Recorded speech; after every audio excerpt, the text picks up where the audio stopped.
There was like 200 people that applied. I think they narrowed it down to like 4 or 5 guys. They sent us each a project to edit. And I was just like, wow, I've made it to the top 5. Like I could actually get this. And I didn't even focus on school or homework or dating or anything. I pulled an all-nighter that night. I edited, I think it was the jet boating video that they shot in New Zealand.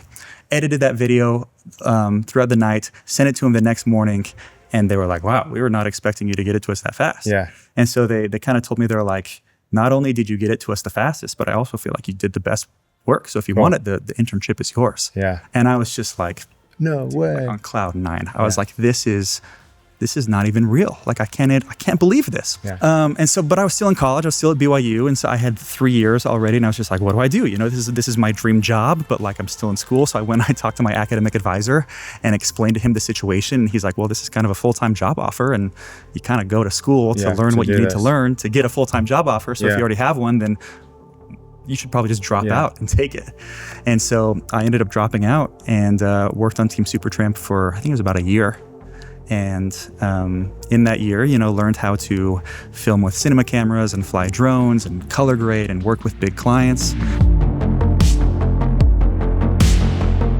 Welcome to AFJ. I did it again. I almost said it. I keep wanting to say America. A film, I don't know why. It just comes out. AFJ, a filmmaker's journey. We got Nick Sells in the house. How the heck are you, man? I'm really good. How are you? So good. It's been forever. We've got a little bit of a lawnmower going on. 9 or 10 years. It's been so long. Obviously seeing you on the socials and keeping up on that side of things, but has it been since you left Supertramp? Or did we ever cross paths? I don't think we've crossed paths since then. Crazy. So it has been a really long time, 9 or 10 years. It's insane. I didn't have kids. I have an 8-year-old now. I have an 8-year-old. So maybe that's where I usually I'll set my time with how old my kids are. Right. Can I have kids? Was I married? Yeah. So welcome. And thanks for taking the time, man. Of course, man. I'm excited to hear your journey and you're still on it, which is fun. It's always cool to reconnect with people that are still doing film and still in that industry and trying to, better and grow and all that stuff. So let's just, I'd like to just start with an intro to you and just tell me what you're up to, what you do currently in your career, and let's kick it off with that. Yeah. So right now I own a video production company and a marketing agency where I kind of do 50-50. Half of what I do is I shoot music videos. Been doing a lot of those. I've shot probably over 500 music videos. 93 of them have gotten over 1 million views. So that's been kind of cool. 2 of them have gotten over 200 million views. So that's been really cool. Have you added up all of the views? I have added up over 1 billion. It's like 1.7 billion or something like that. Dude. So that's so cool. And that's all you. You're not taking, when I was at Supertramp, I still will add up the views I did for videos there. But these are your videos. Yeah, right. Super cool. Yeah, so that's about half of what I do. The other half of what I do is I kind of exclusively work with online coaches and public speakers, and I build out a whole video marketing system for them, where I give them the 5 types of videos that their clients need to basically go from knowing nothing about them to becoming a paying client, where the videos kind of do all the talking and selling for them.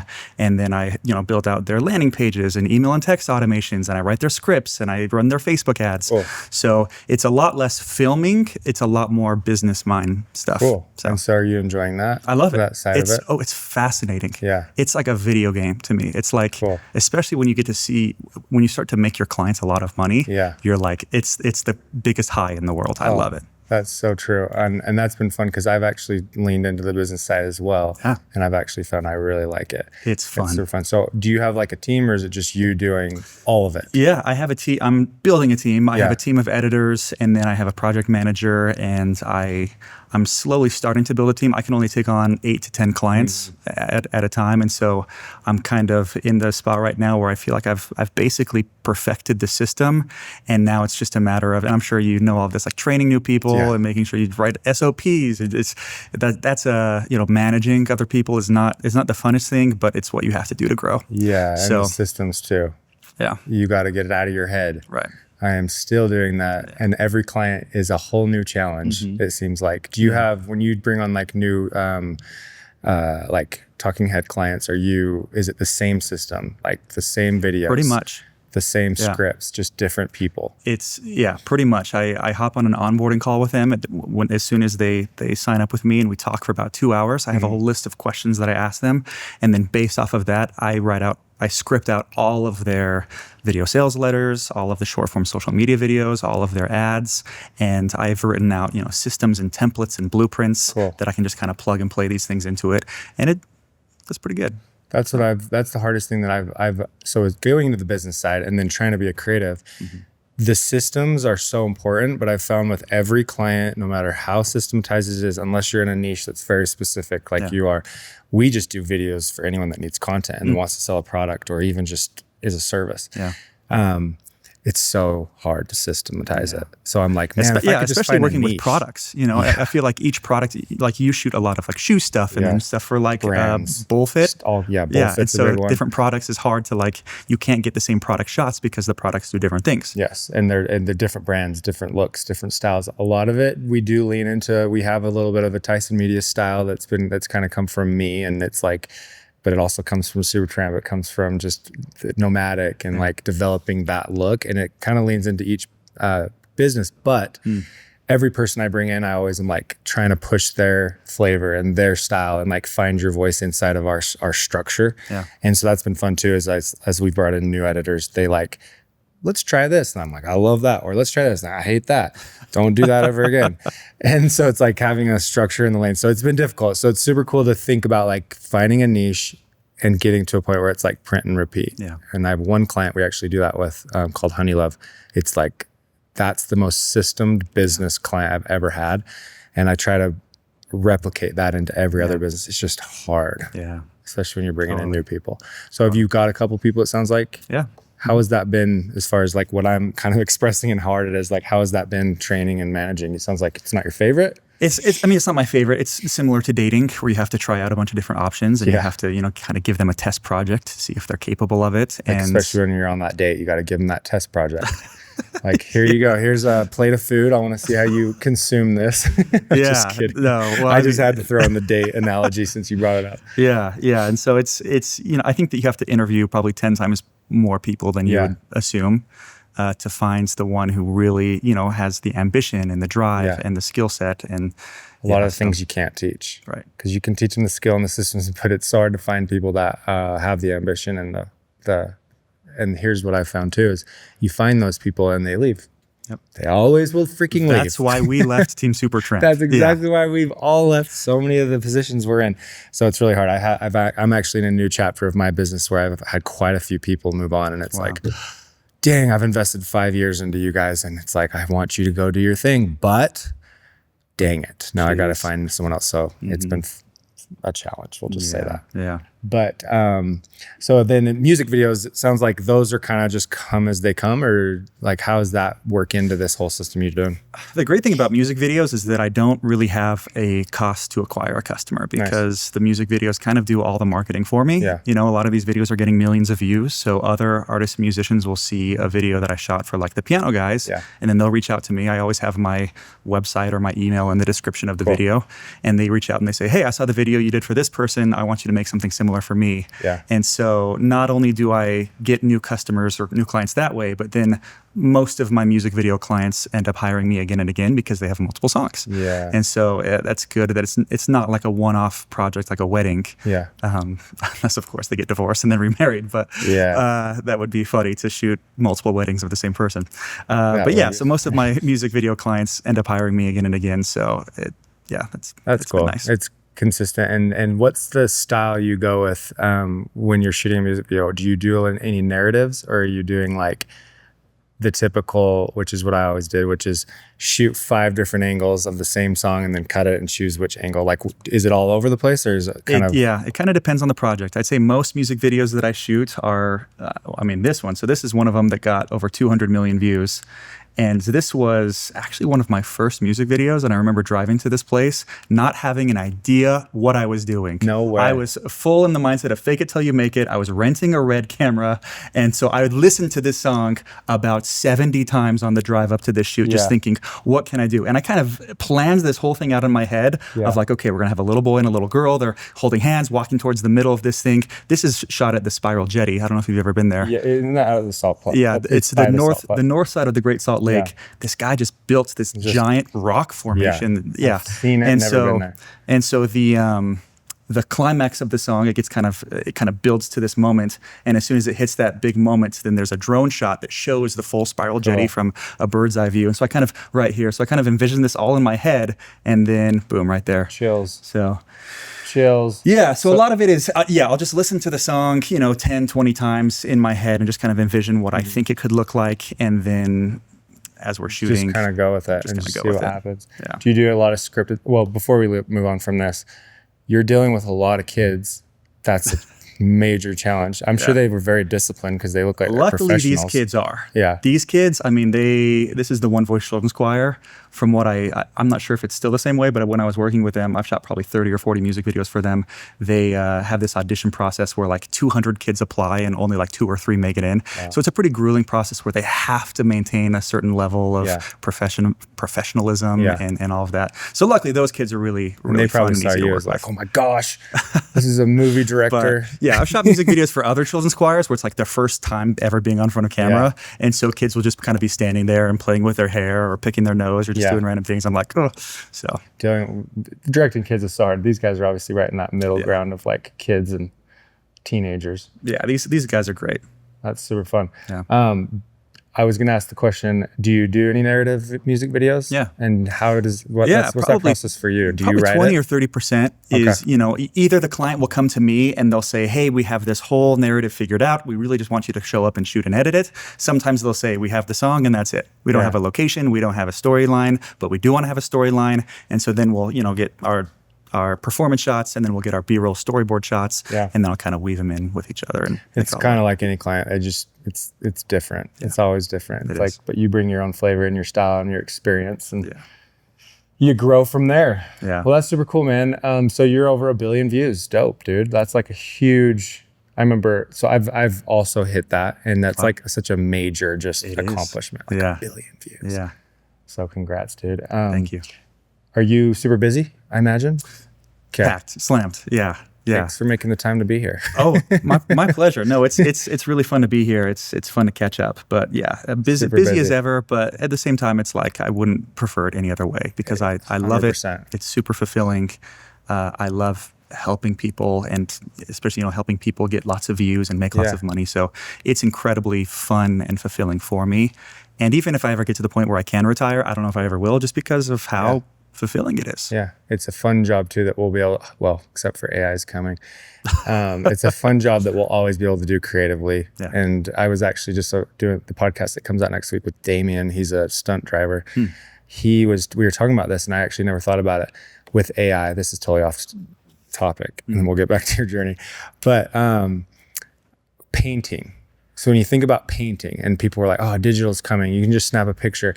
People still paint, but the painting's worth more now than it would have been maybe back in the day when that's all everyone did. So it's almost like when we'll have a skill that we'll have for the rest of our lives, that will be more valuable. Because a lot of the kids coming up with us won't have our skill, right? Because they don't need to. Yeah. So that's how I see it. So it's a little encouraging for us that are like, oh gosh, what's coming? That's fascinating to think about. Yeah. So our value should rise, but it'll be a little less needed. Yeah. So keep that in mind as you're growing. Like, how do I keep the value up? Because AI is getting nuts. Totally.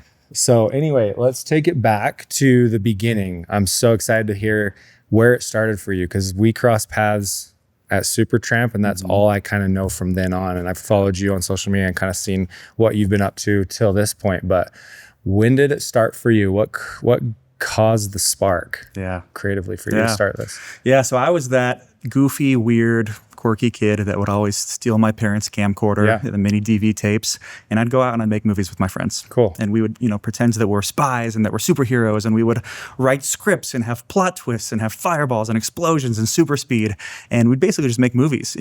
My dad he owns a recording studio, and so he kind of taught us to be creative, and he bought us as kids. He bought us a computer, but he called it the creation station. Nice. And he said, you're only allowed to use this computer if you're creating, if you're editing videos, editing photos, recording music, whatever it may be creatively.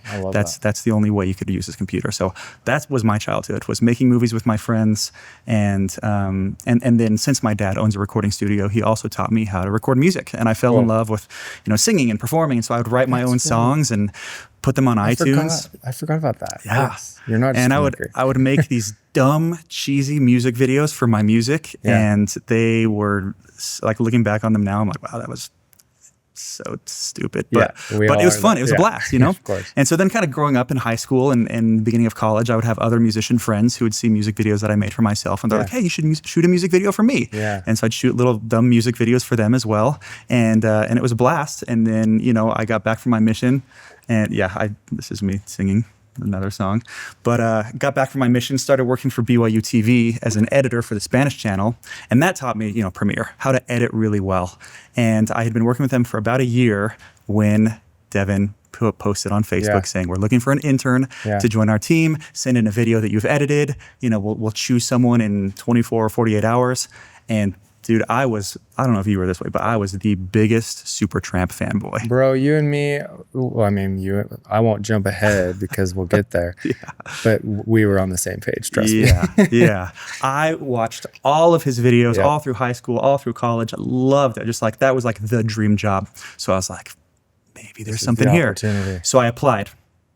And I think there was like 200 people that applied. I think they narrowed it down to like 4 or 5 guys. They sent us each a project to edit.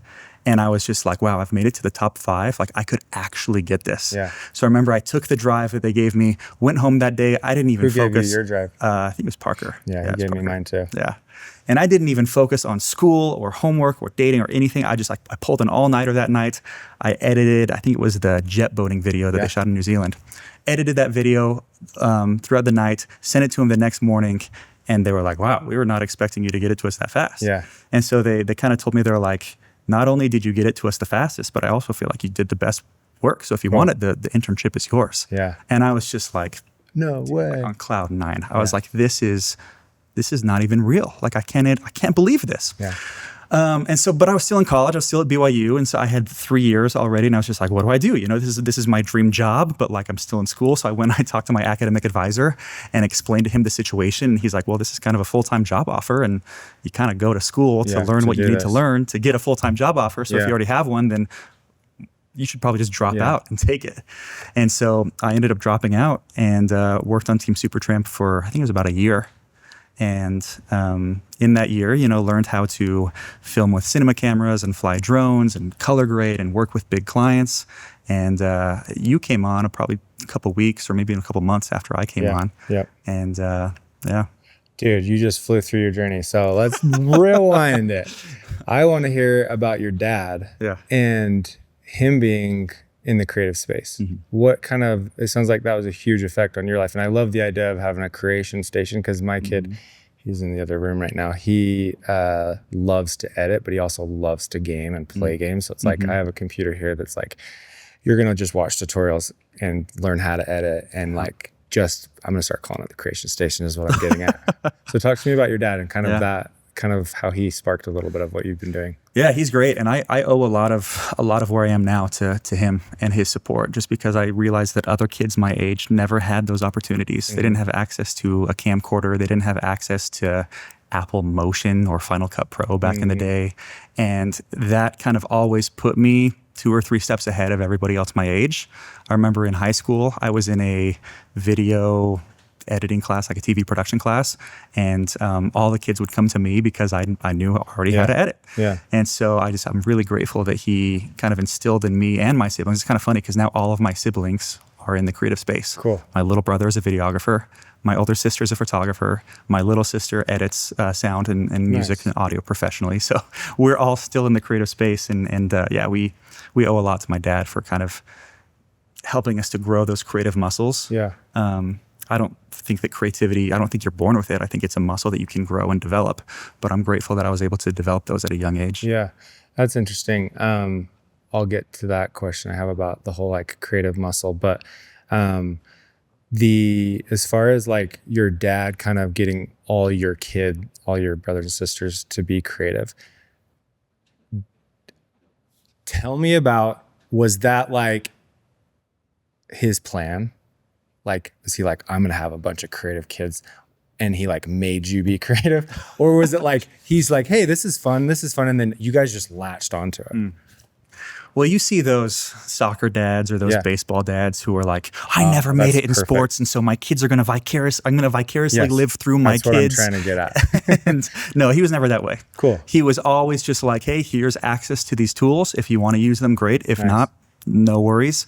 But never pushy, never forced us to be creative. It's just something that we all fell in love with. And luckily he was kids. Yeah. That's amazing. And luckily he was there to kind of hold our hand and walk us through how to learn these different programs. But yeah, never was pushy or forced us to do things. That's a huge piece to your career for sure. Totally. That's so cool. Because like my mom, I kind of knew I liked to work on computers, and she was like, I'll get you a computer. And then I started to edit, and it was like, so it's like so cool to have someone that actually kind of like will listen to you and like, I like this. Cool. How do I support you in it? And it sounds like you guys just are a creative family. Yeah. And obviously coming from him, that just kind of, the apples don't fall far from the tree. And my kids are doing the same things, which is funny. So then you said you worked for BYU TV. Mm-hmm. What was that again It was for the Spanish channel. It was a show called Nexus. And that was college? And that was in college. What about high school? High school was just shooting music videos. You were just shooting music videos. And it was kind of funny because I applied to be like the cinematographer of the school who was in like the student council and everything. Yeah. And I didn't make it, but the guy who did made it basically had me shoot all the videos for him anyways. So it was kind of cool where I didn't have to like take it as a class, but I was still shooting all the videos for my school whenever they had like the homecoming dance. We shot like a Harry Potter, dueling scene to kind of promote it and stuff like that. So just still making dumb, cheesy videos for people in my school and for music and stuff. Yeah, I did a lot of music videos too that were so stupid. Yeah. So silly. When did you graduate? 2010.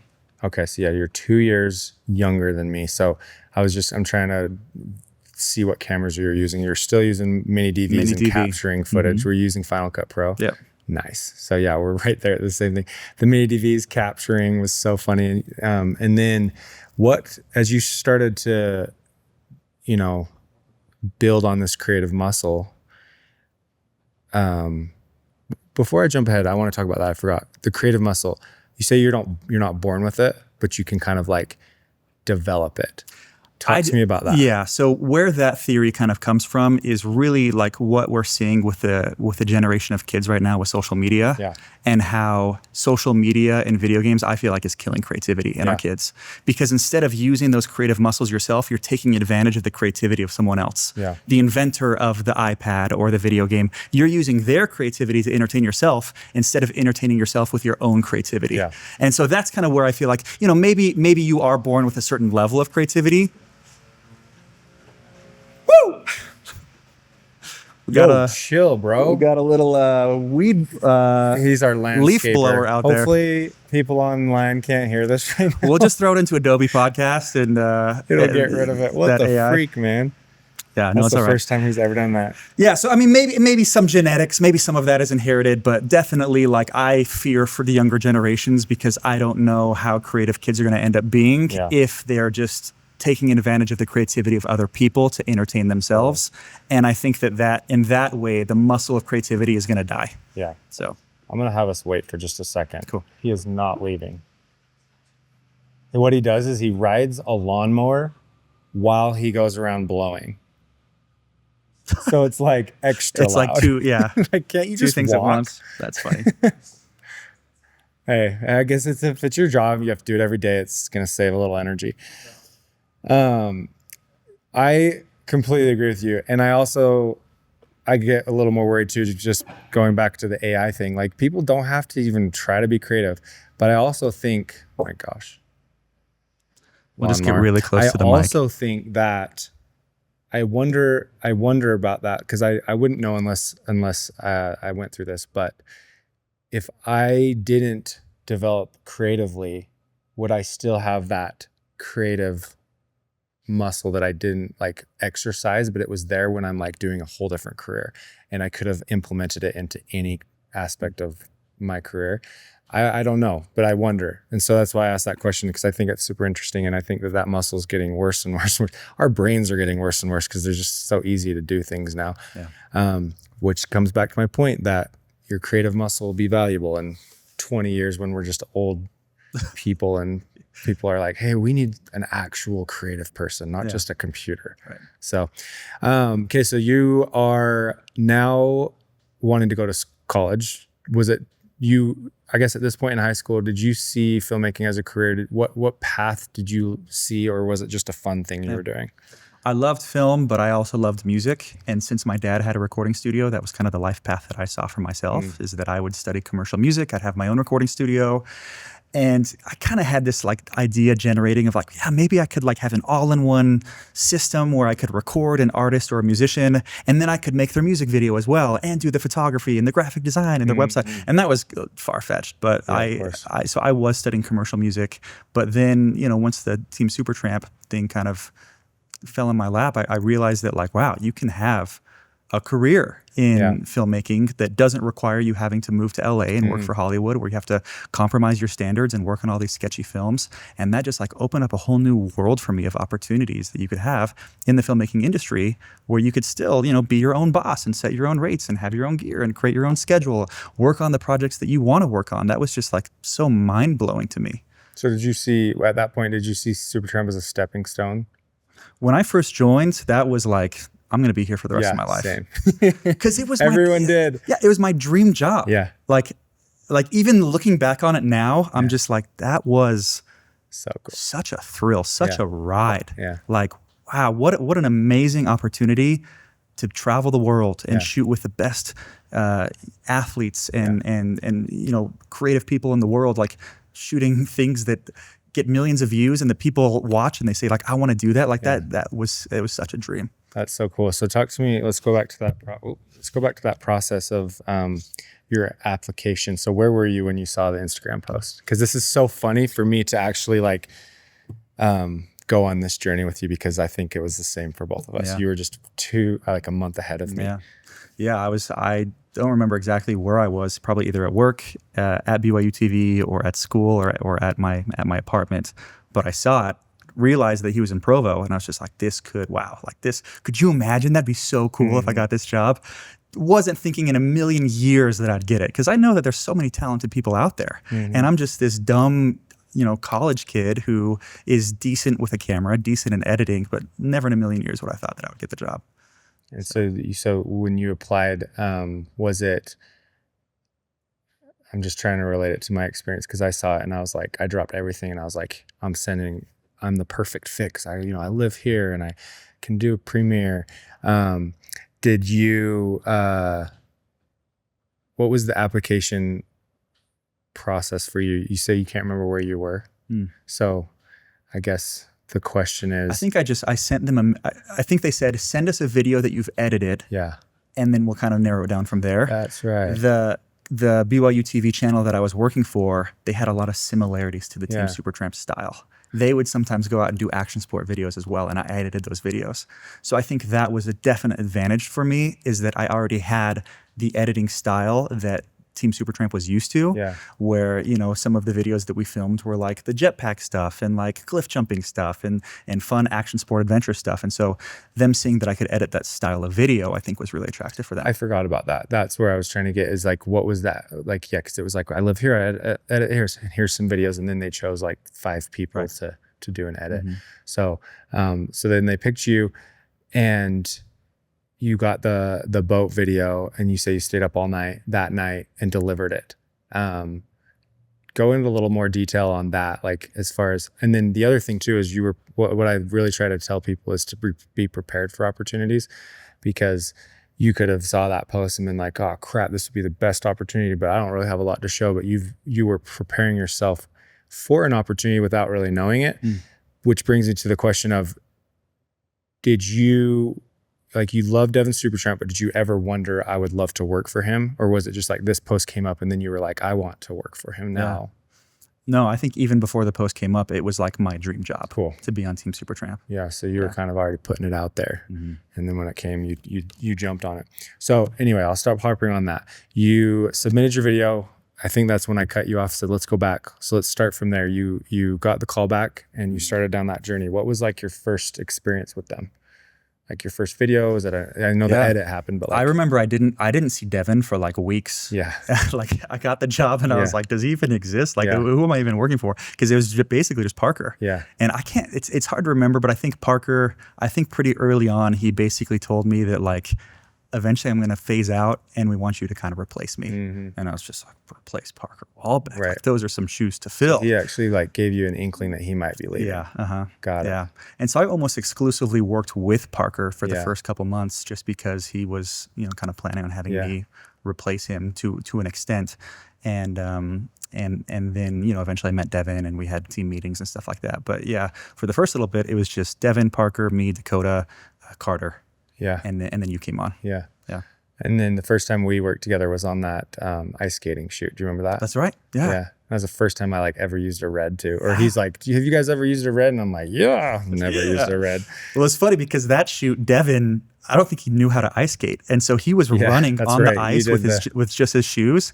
And so that was like an opportunity for me to kind of stick my foot and be like, I know how to ice skate. Like, let me handle the red. Yeah. And so same thing. Will you go to the behind the scenes of this? We got to get a shot of Nick ice skating with the red to pull that up. But while you're getting there, this is something you may not know, and I think I may have talked about it in my podcast, when we were in this application process and I let 2 weeks go by without knowing I had gotten responded to. So I sent my stuff and nothing happened. And I found out that the email Parker sent me went to my spam because I had met Devin once before. I met him at Buffalo Wild Wings after their big rope swing video. I just ran into him. I was like, I'm a huge fan. So we had met face to face. And then I ended up hitting him up on Facebook. I'm like, hey man, I applied, just seeing if like there was any chance. And he's like, yeah, dude, we responded to you 2 weeks ago. And I'm like, wait, what? So I get I'm like looking, I don't have anything. And I get my spam and there's a freaking email from Parker. No. And so I ended up responding, I will jump on this. Like, please, I'm sorry. It went to my spam. And so then started that process. But I did the edit similar to you really fast. And then I saw that you got hired. Bro, broke my heart. I was like, I didn't know you yet. So no, you're obviously, there's no freaking kid. Yeah, there's no offense here, obviously. But I was like, I'm gonna show them. And I was like, I'm so mad. I'm gonna, I ruined this because it was in my spam, and I'm gonna go and do all these things like Supertramp. One day they'll know who I am. And then all of a sudden they get back to me. Yeah, dude, you're a great fit. Let's get you some footage. I'm like, oh, okay. So I guess I got to do this. Yeah. I'll still do it. But I remember seeing you on the Timex shoot and I was like, I didn't get the job. That sucks. So tell me about that Timex shoot. Was that one of your first ones? Yeah. It was just me and Parker and a couple other people with Brody Smith doing trick shots, and down in St. George, Sand Hollow. It was a blast. I think Parker and Lexi were just still dating back then, so they were kind of in the cuddly phase of dating, and a lot of these shots we had to do them over and over and over again because we just couldn't nail it. I mean, that's the hard thing with trick shots, but it was a blast. It was so much fun. I absolutely loved it. Yeah, this shot right here, I think we had to do like 17 times. Is that Seth or Strat? That's Seth. Heck yeah, Seth. Shout out to our boy. Yeah. So it was fun. I ended up shooting 2 trick shot videos with Brody after this. Yeah. No way. I love Brody. He's such a cool dude. Oh, and then I ended up shooting his proposal video because we became pretty good friends. Wow. And so when he got engaged to Kelsey, it was a whole thing. Yeah, he's awesome. This is like one of the most famous shots for sure with Strat. Jumping off. Yeah. Legend. So that's cool. Let's start talking about just your time here and how you progressed in it. Yeah. Good times, man. It was, on Team Supertramp, you don't have one role. They kind of put us as, depending on the project, sometimes you were a DP, sometimes you were an editor, sometimes you were a producer, sometimes you're a director. And so I learned, you know, they were kind of like, okay, you're a great editor, so we're going to have you edit. And then they had me start learning how to fly the Inspire. So I learned how to fly the drone. Since I had a music and audio background, Devin had me do audio and like sound effects for a lot of the videos. Sometimes I'd be producing, like the Life in a Bubble, the Zorb video. Yeah, that's right. I came on that for a second. Okay, yeah. Like just showed up, didn't help at all. It was just like, come and see what we're doing. So like finding the locations, finding the actors to be in it. And then, shooting a lot of BTS, shooting like the Mad Max. I was the photographer. And so you would wear all the hats, and just depending on the project, you know, it depended on what you did. And learning how to glide cam with the red, building those muscles, dude, it was brutal. And going back to the ice skating one, was that your first time running the red on a glide cam? I think so. And I think that was the first time. Had a great advantage of not having to walk, because that's the hardest part. Totally, yeah. So you're just able to glide. Yeah, and like I had glide cam experience. I had the glide cam, I think it was like HD 1000 with my T3i, and so I knew how to glide cam, but it was just totally. The weight is a whole different world. I still will pull it out just because I'm old school, and I love the glide cam. I still use it all the time. Yeah, especially for music videos. It's for sure. Did you ever use the Ronins? Yeah, so right now I have two reds. I have the Red Epic W and the Red Komodo, and basically any music video shoot, I'll have the Red Epic W on a glide cam with a 50 millimeter, and then I'll have the Red Komodo on the Ronin with like a wider lens. And so it makes it easy to switch back and forth between wide and close up without having to swap lenses and rebalance and everything. Yeah. So that's made it easier for me. So then talking about Supertramp, what was like and you came to have a Supai too. Yeah. That was like, man, I was in such a weird place trying to get in with you guys. Cause like I ended up getting us in to have a Supai at one of our meetings. So I was like, I have extra space. And so we got you guys there, and it was like just trying to get in. Yeah. But what was like what was the best experience that you had there? Like the thing that comes to your mind when you think of Supertramp? I think it was just working with some of the most amazing filmmakers in the world. You know, you can go to film school and you can learn a lot of things, but then working with people in the industry who are currently making it, I think that was just unbelievable to me. Just thinking like for the Super Bowl shoot, you know, we're flying in a C-130 airplane with Joe Montana. Yeah. And just like, what is life right now? This is crazy. Yes. And so I think just having those experiences of doing things that nobody in the whole world would ever be able to do, I think was just, that was really special to me. That's perfectly said, because the best part is that brands would come to us and say, hey, we want you to do a video. And we'd send them like a list of ideas. It's like, we want to do these ideas. And it was just like, okay, I guess we're going to do this insane project where we're going to pretend Joe Montana throws a freaking football out of a C-130. Yeah. And if you know behind the scenes, we're actually filming all this on the ground because Joe's like 60 something. We didn't want to hurt the guy. And then we cut to all these guys jumping out. So cool. And they fly out of Arizona and then they land in California. That's right. Yeah. Because we had to shoot it in Arizona, and we had this ball full of lead. And it would hit the ground and just.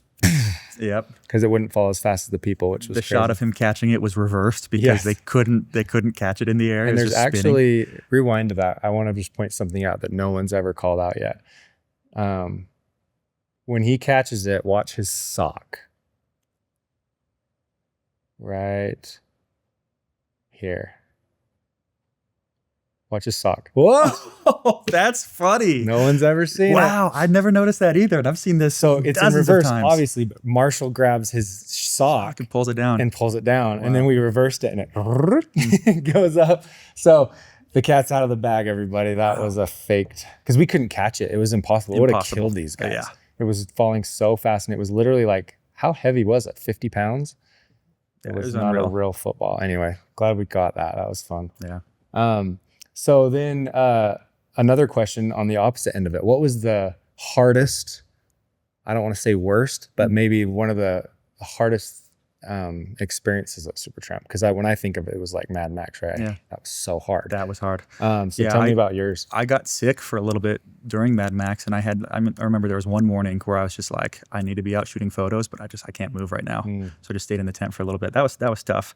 Have a Supai was kind of hard because with water. You guys had to hike that Inspire. Yeah. Well, we took a helicopter in, so luckily we didn't have to hike with that in. But even just being there, like hiking to the different cliff jumping spots, I just remember being so dehydrated and just not even thinking of water. Yeah. And because you guys didn't, I don't know how much planning you guys even did, because it was like a week before I was leaving and we were in that meeting and I was like, someone said have a supai, and I was like, I actually have extra space. Yeah, I remember we drove basically all night to get there, and then we helicoptered in because there's no way we could hike in with all that gear.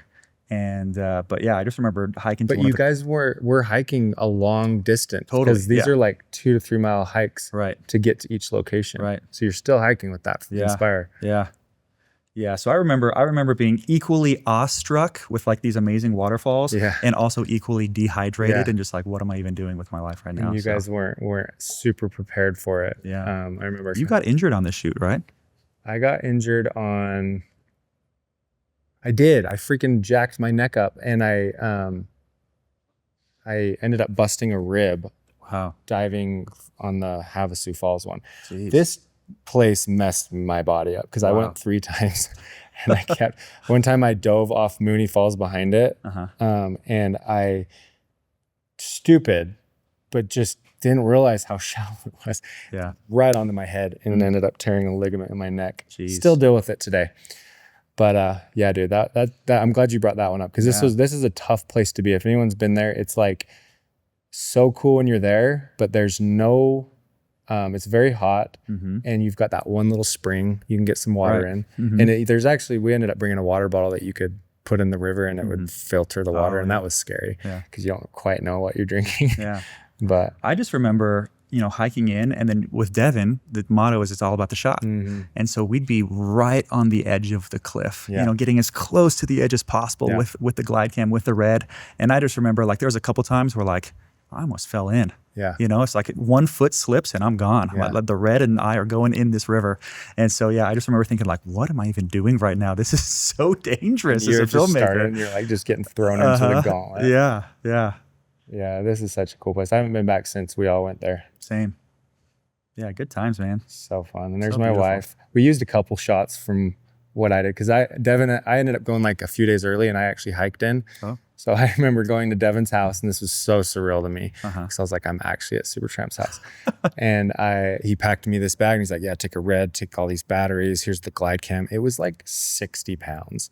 And then all my gear on top of that to survive down here, which is like a tent and blankets and things like that. And I had to hike in with that backpack. And I'm gonna agree with you. That was one of the harder things I've ever done, for sure. Yeah. So cool, man. So now let's get to the point of your transition out of Supertramp, and then what was next. Yeah, man, that was such a dream job, and I loved it so much. But I really think that it just came down to like, I think more than anything, it was just like a God thing, where I just felt that it wasn't quite it. And as an entrepreneur, as a business owner, it's not the best having to report to a boss who tells you what projects to work on. And so, obviously there was those things there, but more than anything, I just felt these nudges and these feelings that just like, you need to go start your own business. You have the skill set. You've worked with big clients. You know how to do it. So I just felt pulled. I just felt like I was not fulfilled as fulfilled as I thought I would be, which doesn't make sense, because that's such a dream job. It was so awesome. Like, I'm like, why am I feeling this way? I'm traveling the world, working with the best athletes and cinematographers and DPs in the world. Like, why do I feel this? But it just got to a point eventually where I couldn't ignore it anymore. And I'm just like, I have to go leave and do my own thing. And so that was tough, because I loved the team. I loved all of you guys, but it was time. And so I remember I talked to Devin about it, and he was super supportive and just like, hey, I totally get it. So I left, and then I was just like, well, okay, well, now what? You know? Did you have a plan? A little bit, you know, I knew how to glide cam with a red. I couldn't afford a red, but I was just like, well, maybe I could just rent reds. And so I did. For the first 6 months of starting my business, before I could afford one, I would just rent reds on every shoot, just because I couldn't use any other camera. Once you shoot with a red, it's like going back to any other camera is like going from Blu-ray to VHS. It just didn't work for me. So I remember, like my very first client, I think it was a wedding. and I only charged them like $300, which was the cost to rent a red, Yeah. just because I'm like, I need to build up my portfolio. I need to make some kind of a demo reel. And luckily a lot of the shots in Team Supertramp helped with that. But I also reached out to Parker. Him and I have always been close. And I'm just like, hey, I just left Evan. And, you know, he was in that weird, awkward state where they were bashing heads. Yep. And he's like, dude, I'm so proud of you. That was the best decision you ever could have made. And he luckily provided me with a lot of work as well. Because he was, you know, he had his own production company. So he was shooting a lot of videos for SUU. And so he had me edit those videos. We would go on shoots to shoot, like, we went on like a Chalk Wars video in California where we shot this big, like, they're throwing chalk and everything. So we did a few shoots like that where he helped me, and then he was the one who really convinced me to buy a red. He's like, I have this client, but their requirement is that you have to own a red to go on shoots with them. And so I was like, all right. So I ended up buying one, and then, you know, from there it just especially with music videos. Once I started shooting music videos, it just kind of blew up from there, because other musicians would see the videos that I shot for this other person, and so they'd hire me for things. And then as you know, my demand went up, so would my prices. Yeah, of course. But yeah, it was a tough decision to leave, because I'm like, steady paycheck. Yeah. You know that you're guaranteed this income coming in. You're having these amazing experiences. Do I really want to leave that behind? But ultimately, yeah, it ended up being the right choice. What was your last shoot? Was it the Super Bowl one? Yeah, that might have been the last one. Was it Mad Max? No, it wouldn't have been Mad. Was the oh no, was the hot air balloon? Was that after or before the Super Bowl? Oh, good question. I forgot you came on that was one that you and I did. It was just us two. Dude, do you remember when we were on this? We were flying Southwest, which I don't fly anymore. Not because I'm super bougie, but I like Delta. Yeah. But do you remember when we like took off, and was there an issue? Oh, we sped up on the tarmac or whatever, the runway, and then he just slammed on his brakes. Do you remember that at all? It's one of the more terrifying things. Memory of that. So they were flying down the runway and then just slammed on their brakes. And I think that what they told us was that there was this wind thing that happened right before they took off, and it wouldn't have been good. You don't remember that? You mention it, something like that is kind of coming back to me. Just a little trauma. Oh gosh, dude, this video, I oversaturated the shiz out of it. Let's just call that out, okay? And it got to a point where if you look at some of the darks, you'll see a lot of pixels. And I remember the first cut was even worse, because I actually edited some of this at Carter's house, which was funny because we were neighbors. But yeah, this may have been, I can't remember if this was before or after can you see on I guess we won't worry about it. Yeah. But this was really a crazy shoot. Yeah. This was super fun though. These were such cool people. Good freaking times. So you started working with Parker. Yeah, this whole like entrepreneurial phase where you're trying to find your own voice, like really tell me about that. Like, what was that like going through that? Well, Parker and I mean, we've always kind of had this relationship where, especially back in the day, if I'd learned something cool, I'd share it with him and vice versa. And we just kind of like build each other up. And he started to build Full-Time Filmmaker. And I was still primarily doing music videos, but would just kind of really take whatever work I could get. Had he launched it when you left Full-Time Filmmaker? Not yet. No, not yet. But he's working on it. Yeah. But he had launched it, and I think he'd launched it for about 5 or 6 months when I approached him, because I joined Full-Time Filmmaker for a little bit. I approached him and I was like, hey, you've got Wedding Video Pro, you've got Seamless Transition Pro, whatever it's called. I shoot a lot of music videos. Yeah. Why not, make a music video pro, a mini course? And he's like, yeah, let's do it. So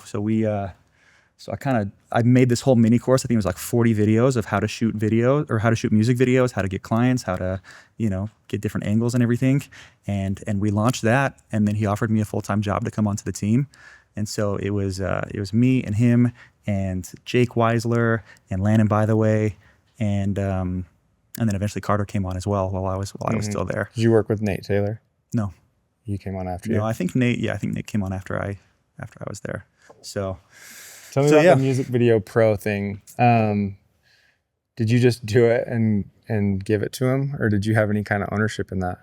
Well, so when I came on board, he gave me an option. He said, so moving forward, you can either take 90% ownership of Music Video Pro, and we'll just go our separate ways, or you can take, I think it was 5% of full-time Filmmaker and come on full-time and, make YouTube videos and Instagram posts and kind of help build the course and the community.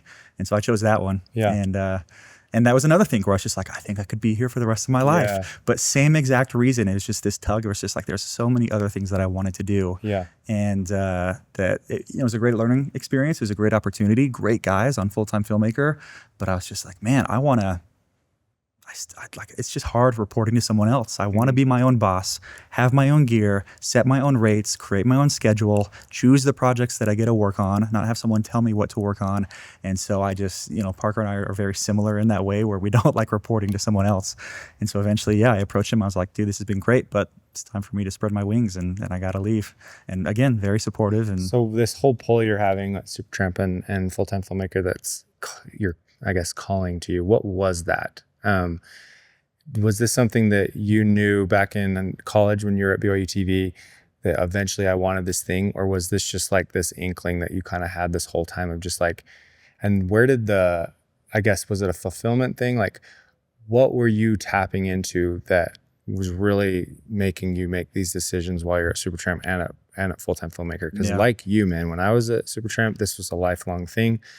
Didn't work out. If I was at Full-Time Filmmaker, it would have been the same thing.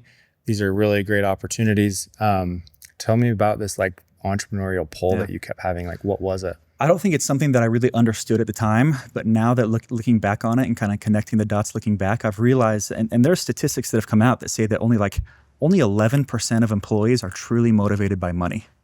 Most of them are motivated by autonomy and purpose and creativity or family, working from home and stuff like that. And so I think that at the time I was just like, it doesn't matter how much money I make with this. It's not as fulfilling as it would be for me to be my own boss and to be in complete control of my life. Where if I want to take a week off and go to Hawaii, I can. If I want to work on this project that I'm really passionate about, I can. And I think that more than anything was it for me, is that I wanted to be in charge of my own life, and not have somebody tell me what to do or what to work on.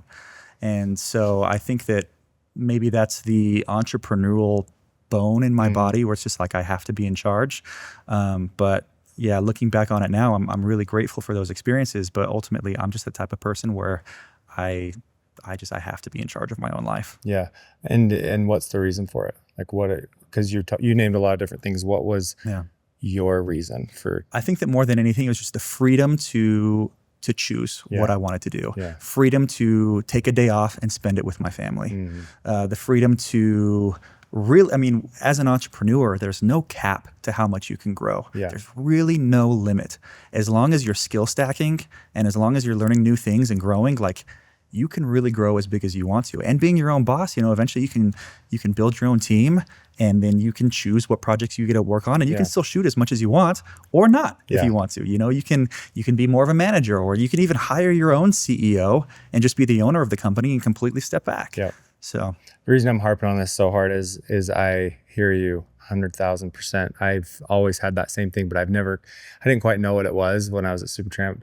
And then even at Nomadic, it was kind of this thing. And then even when I decided to leave Nomadic, because my clientele started to build and replace my income, right after, it was like a month, I had one of my clients who's still a client offer me a full-time job and some equity. And at that time, I was like, oh, this is so hard to turn down, but I'm not going to do it because I got to scratch this itch. But it sounds like before you joined Full-Time Filmmaker, you had kind of scratched it, or at least you were scratching it. So you went from entrepreneur back to a job. Right. And how quickly did you realize, and then while you're talking about that, talk to me about the what it was like inside Full-Time Filmmaker and that transition from entrepreneur back to job. Yeah, so I was there for about 5 or 6 months, I think. And in that, we'd have weekly team meetings, and Parker asked us to really keep our own production companies going because he's like, I don't want you guys to be the people who, because there's a lot of like in a lot of film schools, there are professors who never really made it in the industry, so they ended up teaching film school. He's like, I don't want you guys to be that way. Yeah. I want you to currently be making it and currently be adapting to industry trends so that you can teach our students how to do the same. Yep. And so that was great that luckily I could still, keep shooting music videos and keep taking on client projects and stuff like that. But Parker had, expectations of you need to be producing this many Instagram videos or Instagram posts per week. You need to be working on this many YouTube videos. You need to be, and then he had incentives of like, if you created a YouTube video that got more than 1 million views, you get this incentive. Or if you, ended up selling this many, whatever, then you get this incentive. And so, this was a video where we were talking about audio. And since I'm kind of the audio, like I have a lot of audio backgrounds, we talked a lot about microphones and EQ and compression and stuff like that. And so he kind of would just take our skill set and we'd make videos around those different things because, Landon was really good at seamless transitions. Yeah. Jake was really good at wedding videos. And I was good at music videos and audio stuff. And so we would kind of we came together and used all of our skills. But yeah, it was really mind-opening because at that time I knew nothing about ads, landing pages, like email lists, and that was kind of the backbone of Full-Time Filmmaker. So I had to kind of learn all of those things and grow with the team with that. But yeah, it just eventually got to the point where I was just like, because I like teaching, I like instructing, I like coaching, but eventually just got to the point where I was just like, there's so many other things that I want to do. Yeah. I wanted to become a public speaker. I wanted to write a book. I wanted to, have my own YouTube channel. I wanted to keep going with my production company, and eventually just got to the point where same exact thing. I'm just like, I love this and I love you, but I've got to spread my wings. The 5%. Yeah. What happened with that? Can I ask that? Yeah. Because I've been given equity or pieces and nothing comes from it. It was over $100,000. Okay. So he ended up paying, or you ended up making that out when you left? Yeah. Well, we would get that every month. So 5% of the last month's earnings from Full-Time Filmmaker. Okay. And then, Black Friday, share. Dude, Black Friday was profit share. That was a good month. Yeah. That was a good month. Got it. Okay. So it wasn't actually equity. It was profit share. Right. Every month. Okay. Yeah. That makes sense. Cool. Yeah. So then you take the leap and you've been self-employed ever since. How was it? How was it actually going back and like, okay, did you have a plan at that point? Was it, music videos? Talk to me about that. Yeah. I wanted to dip my toes in a lot of different things. Yeah. I built my own filmmaking course. I kept doing music videos. I ended up writing a book. I ended up being a public speaker for a little bit, going to high schools and talking to kids about social media and stuff like that. And I just had my toes dipped in all these different pools. But then eventually it got to the point where, actually, I think it was a quote from Alex Hormozy.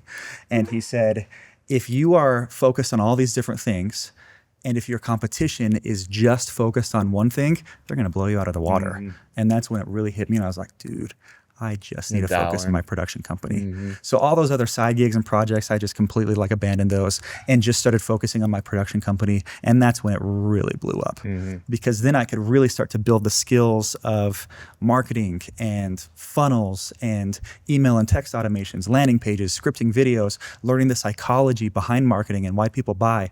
And instead of just being a videographer who would make pretty videos for my clients, I ended up learning how to end up making videos that would make them more money.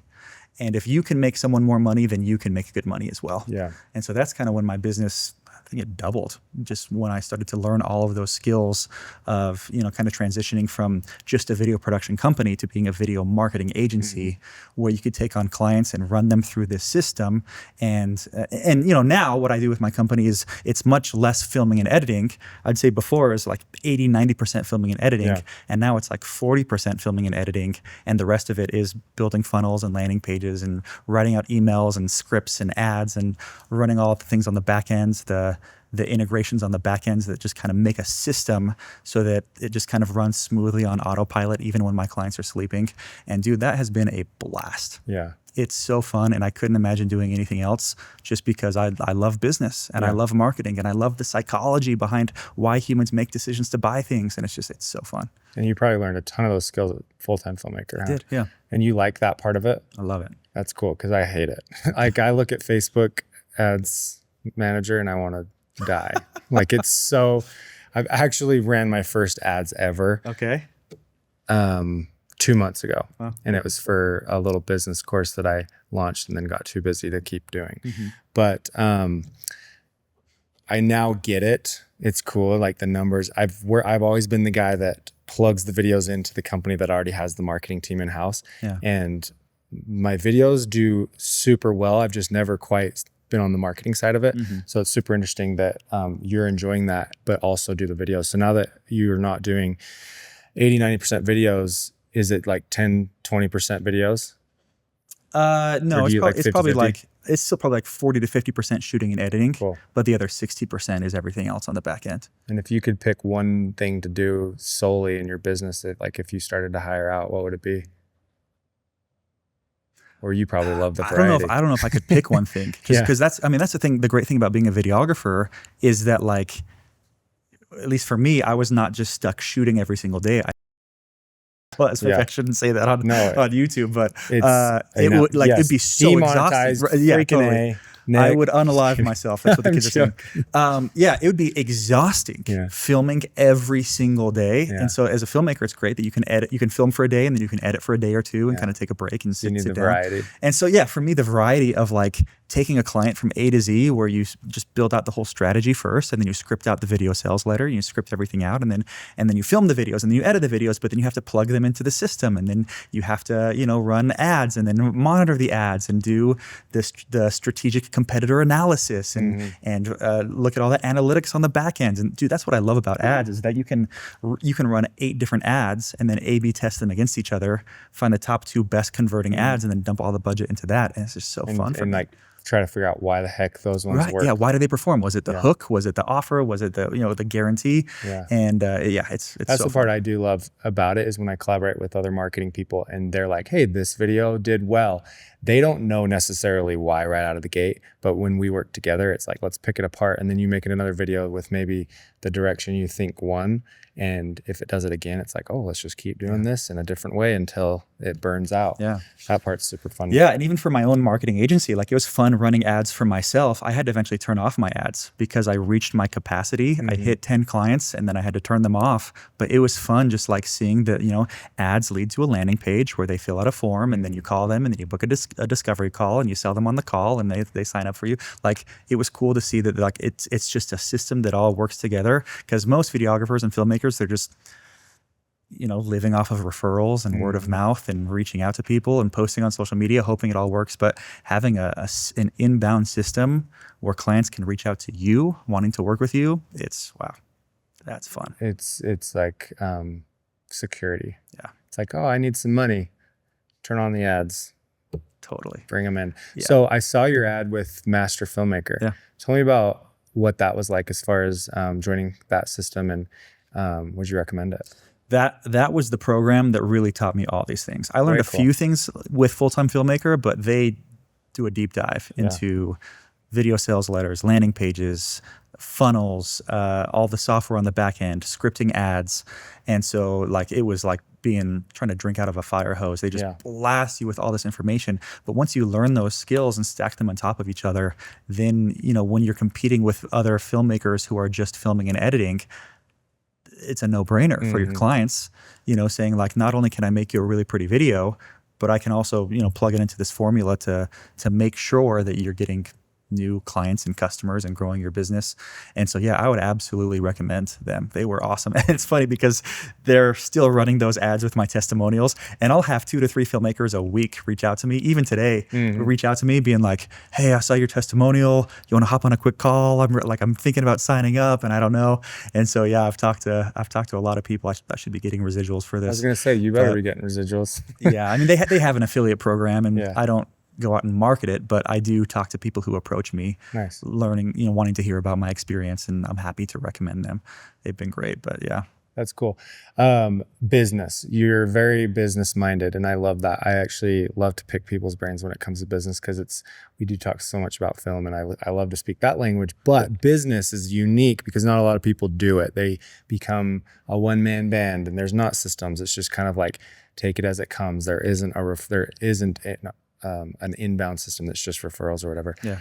So where do you see yourself headed with what you're building? Do you have like a goal of getting to an end of selling, or do you have a goal of building it to where you do hire a CEO and you're able to just watch it run? Do you just love? Are you a dev in Supertramp that just freaking loves the process and just wants to do it until forever? The day he dies. Yeah, just do the same thing. And you seem like you really do love the whole process. And so I'm curious to hear, like, is there a vision in this? Yeah, I go back and forth with that all the time, because I mean, so I have a decent chunk of money invested in real estate right now, and hopefully, if it does what it says it's going to do, hopefully I'll be able to retire when I'm 50.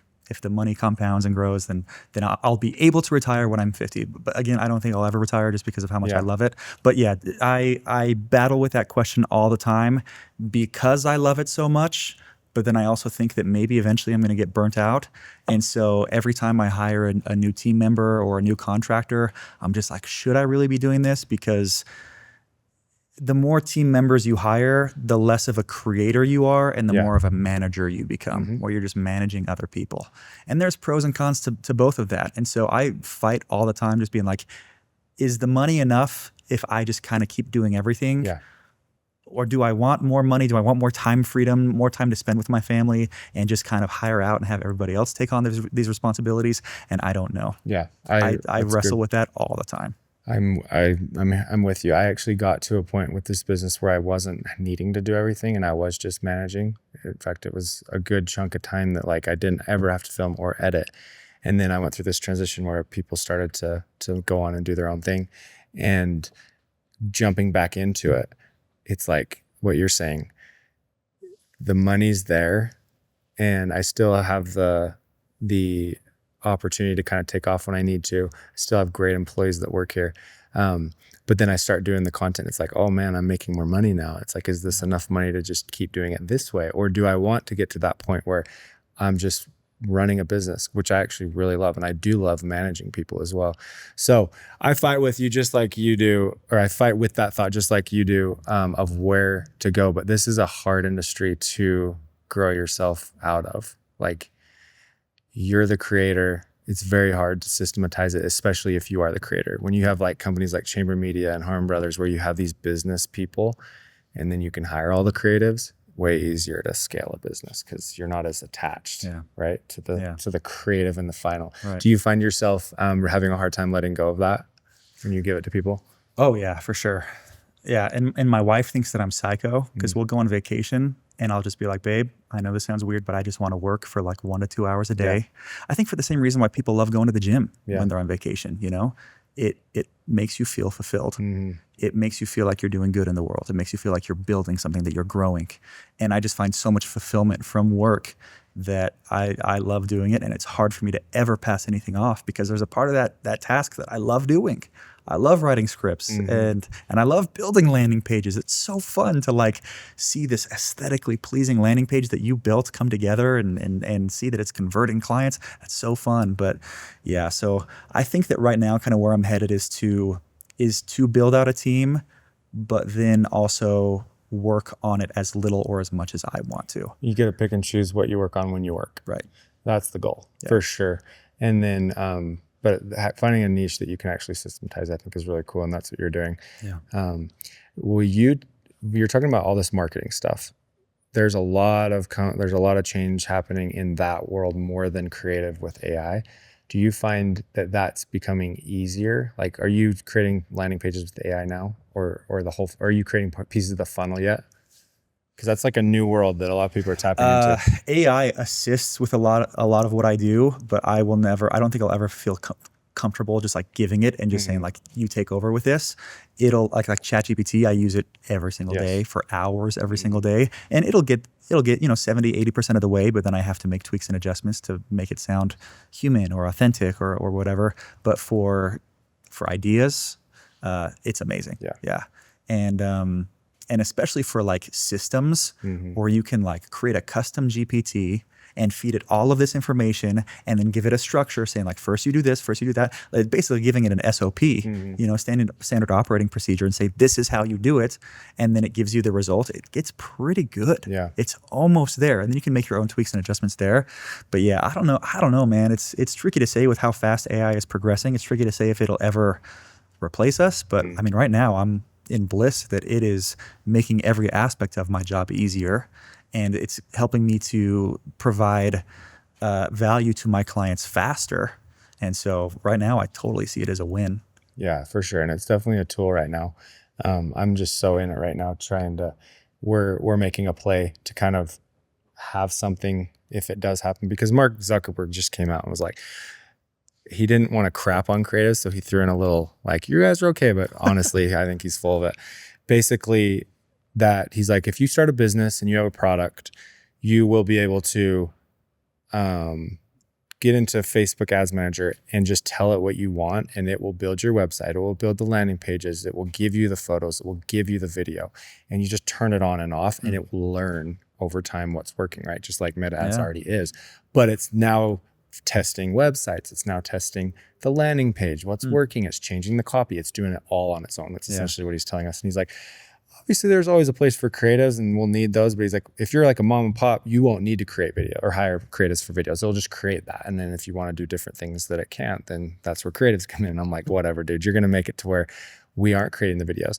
So I'm just super into it right now because we're like wanting to like create our own products that can't, like, that we would use AI to actually build, like he's saying. Yeah. But still you need the people to prompt it and things like that. With the new ChatGPT photo generator that came out, you do a lot of product stuff with your clients. Do you ever take their product and give it a different background and say, like, slap this product in this background? Yeah, all the time. Yeah. And it's to a point now where you don't even need a product. You just you upload the image of your product, and now it has it, and it will create a 3D render of it. Wow. It'll put it in locations, but we'll do it with BullFit a lot with the pre-workouts. We'll put just a cool background on it, and just with a click of a button. We do it a lot for even just brand things, sales. We'll do like a prompt for an image of a bull in a gym with a man's body, but a bull head, and he's working out. And those ones, they're just eye catching. But it's going to get to a point where it's like, everyone's starting to recognize it right now, right? Yeah. It's like there's a lot of fun things with AI right now, and it'll come down to this, like, is it real? Did that come from a human? And there's going to be a human element that we'll always have. It's just things are just going to get easier and faster for people to create. And so keep a pulse on it, especially because you're doing everything. What I see it as, especially for someone like you that does all of it, is you're going to be able to make a lot more profit because you don't have to hire as many people to do anything, and you can just prompt it. So it's kind of like positioning yourself to be between the client and the AI. Yeah. And that's where I want to get, I think. But kind of already talked about this, but it's kind of the way I like to end the podcasts. And I'm hoping, instead of the I don't know for sure, I really want to know, where will Nick Sales be if you had a plan to get to in the next 5 to 10 years? Where do you want to be? You have investments, you have your business. What's the goal for you? 5 to 10 years. The goal right now is I have a studio already, but not to this caliber. So the goal is to get a studio like this. Ideally, what I'd like to do is I want to move into another house in the next 2 or 3 years, and I want to build a studio off to the side of that house, either in the backyard or off the side of it, where I can literally just go outside, go to work, and then I can hire another videographer to shoot most, if not all, of my client videos there, because I work with coaches and speakers. Yeah. And so a lot of it's just talking head. It's information, it's education, it's entertainment. It's not a lot of product stuff. And so I've been able to systematize that in a way to where, I write out all their scripts for them. And so having a system like that to where I can have a videographer show up every day, shoot for my clients, because right now I can only take on 8 to 10 clients with just me. But if I can hire, then I can, really boost that to where the studio is getting used every single day, just pumping in content for clients. And so, eventually I'd like to get to the point where, probably in the next 5 to 10 years, build up a system enough to where everything is running like a well-oiled machine, where I have contractors and employees and AI agents and VAs kind of doing all of the work for me, but I will just kind of manage and step in every once in a while to kind of tweak or adjust things.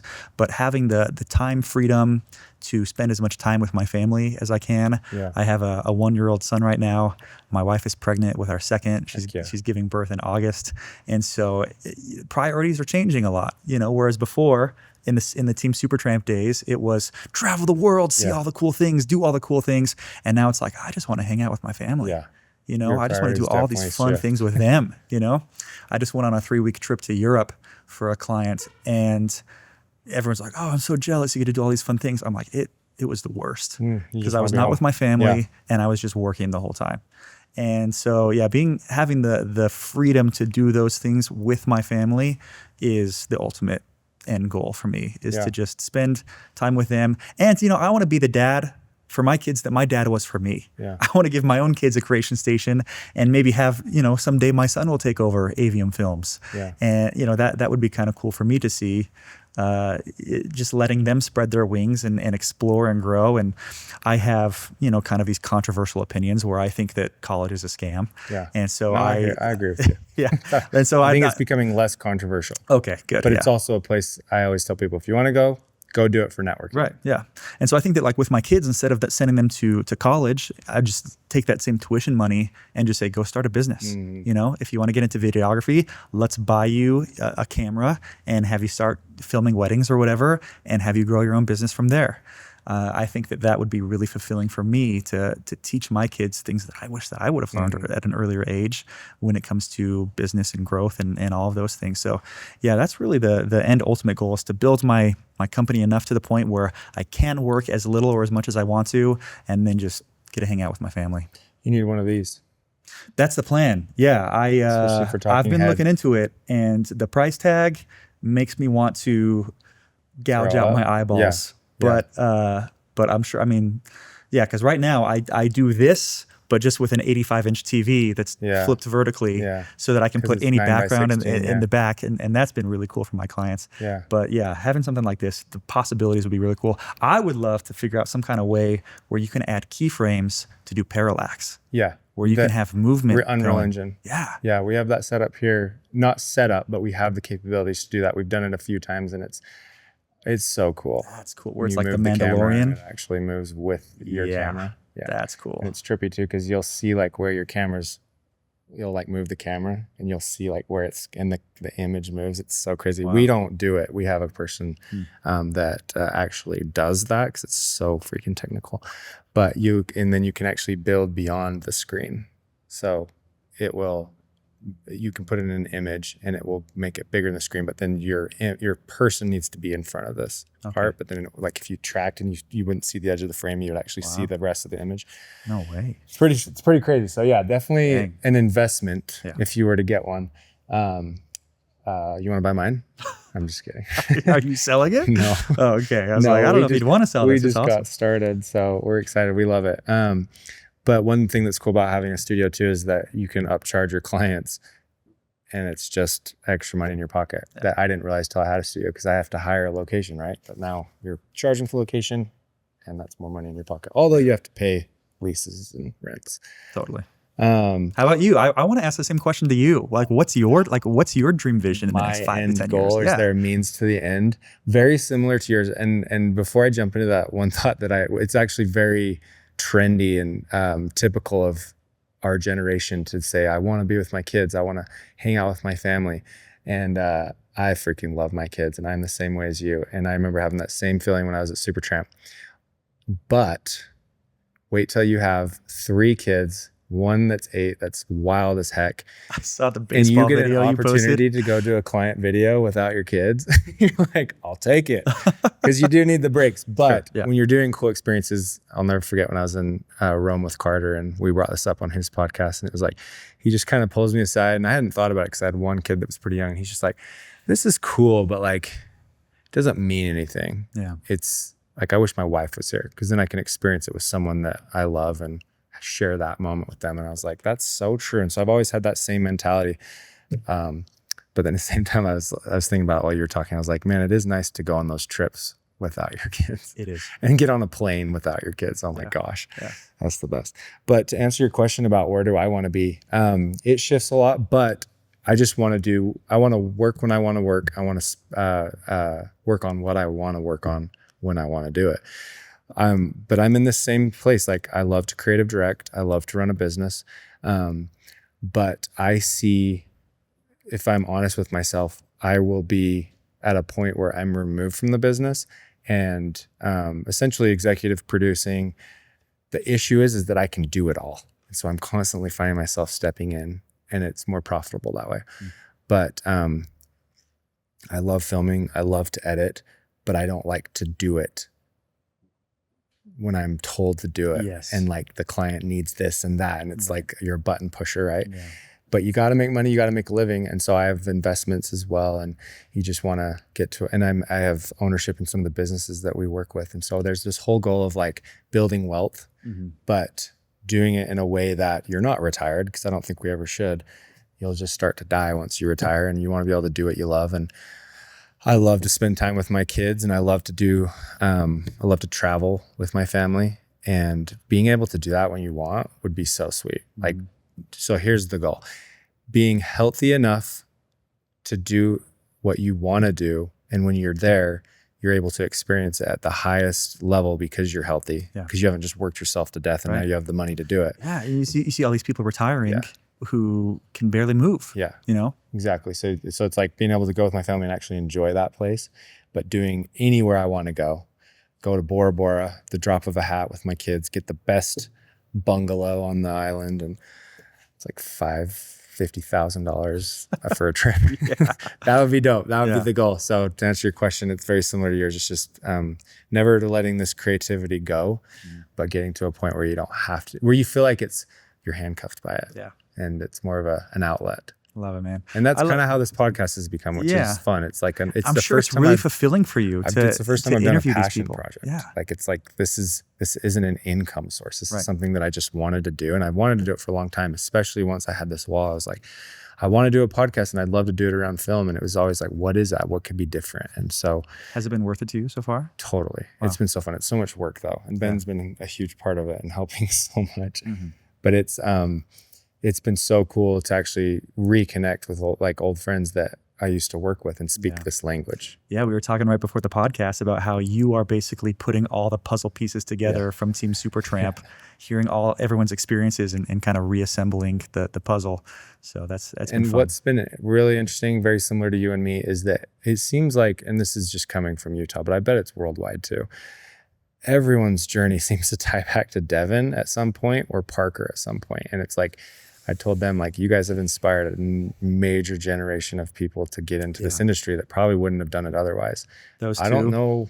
I mean, no, I was definitely going down the industry route for sure. I was more into the LA idea, but then YouTube opened up because I saw Supertramp. But I just think, and then there's Casey Neistat too, Peter McKinnon. Like, these guys have shaped so many careers, and so as fun as it is to talk to people that actually had experiences with him, it's like anyone I interview, it's like, I worked with him or I saw his videos, and it's pretty cool. Devin and Parker, I owe them everything. Yeah. What, the mentorship, the guidance, my business would not be anywhere near where it is now without them. That's cool. So so grateful. Shout out to them. That's amazing. So let's wrap it up with a little bit of advice, looking at your entire journey and just being like, hey, this is what I would do different, or I wouldn't do, or this is for the person that wants to maybe scratch that entrepreneurial itch. And maybe hey, I also had a job, but then I did this and I kind of jumped from thing to thing. What kind of advice would you give someone that wanted to follow in your footsteps? I think it really just depends on what they want. Because like we were talking about earlier, how we have this itch to be our own boss, but most people are not built that way. Yeah. You know, my wife, she's like, I just want someone to tell me what to do, and I just want to do it. I don't want to think about anything beyond that. And I think most people are built that way. But I'm like, man, if you want to be your own boss, if you want to be an entrepreneur and be able to have the opportunity to make as much money as you want, create your own schedule, I would say focus on skill stacking. Learn as many high value skills that you can that are valuable to your clients, and then become a jack of all trades, become a Swiss Army knife where you can do everything. Because just looking back now and being like, man, if I was just a videographer, I don't know if my business would have made it. If I was just a DP, if I was just filming and editing videos, I think my business would be in a much different place right now. But because I can do the whole marketing aspect as well for my clients, it has become so much more valuable for them and has been a lot more profitable for me. So value or skill stack. Learn as many high value skills as you can and build them on top of each other, because they compound. You know, they make you grow even more. And that's cool. And that's a little different than I think a lot of people might answer. A lot of people would say maybe find a skill and lean into that skill and be the professional that everyone leans on for that skill, right? And it sounds like you're saying more go into an industry. I guess if they that's go into filmmaking, but learn how to do the marketing side. What about for the people that don't want to do it all? What would you say? That's a total like trick question for you because you're not that person. You're like, actually, I don't know if I want to even talk about like that. the people who just want to focus on one thing. Yeah, like if or would you? So I guess I'm re-asking the question. You would recommend people to learn a lot of skills, than to hone in on one. I guess why? I mean, for me, I think it's learn a skill, but become better than most people at that skill before you move on to the next one. Different aspects of that skill. Right. Yeah. Because it's like what Devin did with us. You know, when we joined Team Supertramp, we were not just an editor. He required us to skill stack and to learn the skills of flying drones and color grading and sound design and all this stuff. But we had to become really good at each one of those individual skills. And so, I would say master the skill, but then move on and master another skill that is beneficial for you. Because I see people like Alex Hormozy, and dude, that guy has all of the skills when it comes to business and marketing and sales and everything like that. I'm like, that's the goal, is to just learn as much as you can about business that you can tackle problems at any level. That's really cool. And I had this thought while you were talking. What's really cool about that is if you get to a point where you don't have to do all the things, you've now done all the things. And so when you hire the people, you know what to expect, and you can actually help or at least direct or find the right person to actually do that skill and know if they're doing a good job or not. Because you're like, I did that. I could do better than you. Yeah. Cool.